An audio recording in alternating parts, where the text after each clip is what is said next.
इसीलिए जो हमने प्रकल्प शुरू किया है गुरु गृह सेवा धाम का, और जो नया संप्रदाय बनाया है सनातनी संप्रदाय, उसका मुख्य उद्देश्य ही यही है कि भगवान श्री कृष्ण के योगेश्वर रूप को घर घर में जन जन में प्रतिष्ठित किया जाए, भगवान श्री योगेश्वर की कलाओं को लोगों तक पहुंचाया जाए। आप जरा सोचिए वो व्यक्ति कैसा होगा। आप एक स्त्री के संग रहते हो फिर भी भोगी बन जाते हो, वो इतनी पत्नियों के संग रहकर भी योगेश्वर बन गया, कितनी कला होगी उसमें। उस कला को हमने कभी जानने का प्रयत्न नहीं किया साहब। उस योगेश्वर रूप की आज धरती को आवश्यकता है। माखन चोरी के रूप से आप भगवान के प्रति प्रेमा भक्ति प्रकट कर सकते हो, लेकिन उससे आप सोचो कि हम योग कर सकें, मोक्ष प्राप्त कर सकें, तो संभव नहीं। मोक्ष प्राप्त करने के लिए आपको भगवान के योगेश्वर रूप की शरण में आना ही पड़ेगा। इसीलिए हमने इसी चैत्र शुक्ल प्रतिपदा से नए संप्रदाय का प्रारंभ किया है, जिसका नाम है सनातनी संप्रदाय। इसीलिए आपने देखा होगा हमारे तिलक भी सबसे भिन्न है, हमारा मंत्र भी सबसे भिन्न है। क्यों? क्योंकि अब धरती को योग की आवश्यकता है, कृष्ण के योगेश्वर रूप की आवश्यकता है। माखन बहुत चुरा लिया, बहुत मिश्री खा ली, बहुत रास रचा लिया, अब योगेश्वर की आवश्यकता है धरती को। क्योंकि लोगों ने भक्ति को दूषित कर दिया है, और भक्ति को दूषित कर प्रदूषण से मुक्त करने के लिए योगेश्वर को ही आना पड़ेगा, तभी भक्ति प्रदूषण मुक्त होगी। इसलिए आप भी जुड़िए इस सनातनी परंपरा से।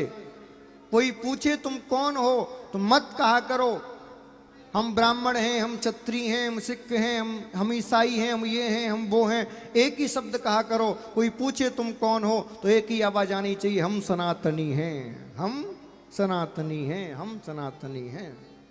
क्योंकि सारी व्यवस्था, सारे वर्ण ये बाद में बने हैं, पहले सनातन था, है और रहेगा। सनातन का अर्थ क्या है? जो कभी ना समाप्त हुआ था, ना होगा और ना अभी है, वही सनातन है। इसीलिए हमारी परंपरा का नाम है सनातनी। पिछले 2-3 दिन से कई लोग कह रहे थे, बोले महाराज जी दीक्षा आप देते हैं क्या? तो भैया मैं आपको पहले बता दूं, हमारा एक ही उद्देश्य है, हमसे ना जुड़े कोई व्यक्ति, हम जिससे जोड़ना चाहते हैं उससे जुड़े। क्योंकि होता क्या है, गुरु दीक्षा लेने के बाद लोग गुरु को ही सब कुछ मान लेते हैं, गुरु से जुड़ते हैं, भगवान को भूल जाते हैं। गुरु का कर्तव्य अपने से जोड़ना नहीं है, गुरु का कर्तव्य है गोविंद से जोड़ना, उस परम शक्ति से जोड़ना। तो मैं केवल एक माध्यम हूं, आप इस शरीर को केवल माध्यम मानकर ही यहां तक आना, लेकिन असली सत्ता जो है वो योगेश्वर कृष्ण की है। आपका उद्देश्य होना चाहिए कि हम उनसे जुड़ें, मेरी पूजा ना करें, उनकी पूजा करें।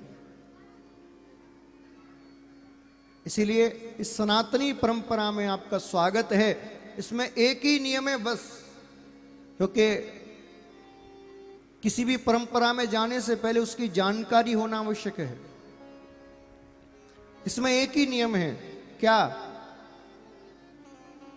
बोले एन केन प्रकारेण, पहले अपने तन को स्वस्थ किया जाए, फिर मन को स्वस्थ किया जाए, फिर धन को पवित्र किया जाए।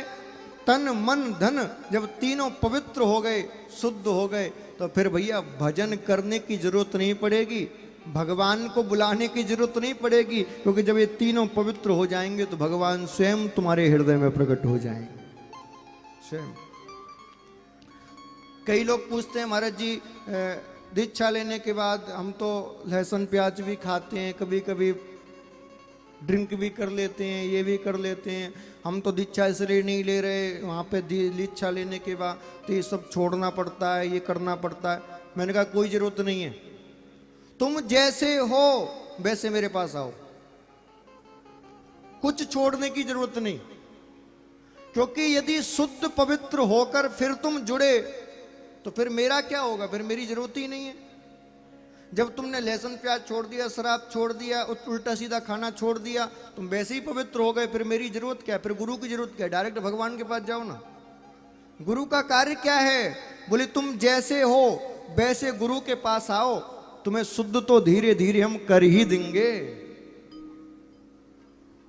आजकल लोग चालाकी दिखाते हैं गुरु दीक्षा देने में, बोले पहले ये छोड़ो वो छोड़ो, इतना नियम बनाओ, इतना कर लोगे तब हमारे पास आना। अरे महाराज, तो जो नहीं कर पाएंगे उनका क्या होगा? क्या वो अधिकारी नहीं है भगवत प्राप्ति के? वो भी अधिकारी हैं। इसलिए हमने नई परंपरा प्रारंभ की। हमने कहा भैया कुछ छोड़ने की जरूरत नहीं, तुम जैसे हो वैसे आ जाओ। क्योंकि आदमी यदि खुद छोड़ सकता तो फिर तुम्हारे पास आता क्यों? वो छोड़ने में सक्षम नहीं, इसीलिए तो गुरु को खोज रहा है। इसीलिए तुम जैसे हो, जो कर रहे हो वो करते रहो, बस एक बार आ जाओ। आके धीरे धीरे, एक दिन में कुछ नहीं होता, लेकिन मैं गारंटी के संग कहता हूं 2 से 3 साल तब होंगी जब आप योगेश्वर को हृदय में बिठा के पूर्ण तन मन धन से पवित्र हो जाओगे और आप भी योग के द्वारा मोक्ष प्राप्त कर लोगे, ये मेरी गारंटी है।